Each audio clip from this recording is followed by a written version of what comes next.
This is Balitang Ilocos Online.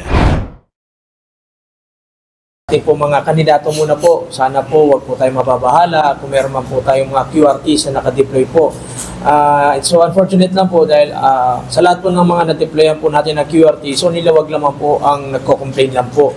So wala naman po kaming narinig po sa ibang mga municipality. Bagkus, natutuwa pa nga po yung ilang mga kailya po natin dahil alam nila na mayroon pong pulis na malapit sa kanila na pwede pong magbigay ng protection, and at the same time, kung meron man pong eventualities, meron po kagad magre-responde.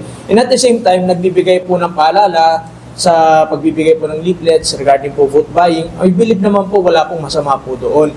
So unless otherwise, yung pong kandidato po nagrereklamo po, meron po siyang ginagawang masama na ayaw niya po ma-disrupt yung kanyang ginagawa. Tingnan niyo po yung logic po nun. Kasi kung kayo po ay nabigyan ng police, binibigyan po kayo ng area security, I believe po dapat nga po matuwa po kayo kasi alam niyo po na kayo ay secured.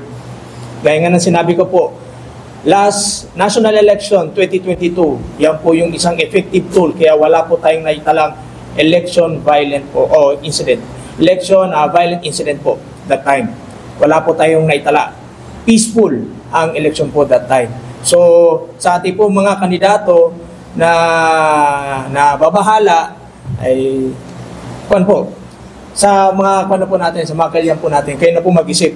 Bakit po magrereklamo po ang isang kandidato sa kung meron man pong nakadeploy pong pulis sa kanya pong engagement po. Yun po ay protection po ng ating po mga, hindi lamang po ng kandidato, ng ating pong kailyan po. Imagine that for the first time since 2019, a security ako. This is still the mayor of Lawag. Good, take a video. He's not just a candidate. Haan lang ang isu na kandidato. Mayor Pilot Lawag. It cannot be like this. I'm telling you, don't do that. You cannot do this. I'm warning you. Sir, actually we are providing area security. We only... So why do you take tanggal my security? Why do you take tanggal my security? Hindi namin tinanggal yung security nyo, sir. We are providing my security is tanggal. You remove my 3 close-in security and they were sent to the region. Sir, I have no authority to tanggal yung mga security nyo, sir. We are only stick on the rules on COMELEC, sir. We are on the COMELEC. There are politicians who have kept this security.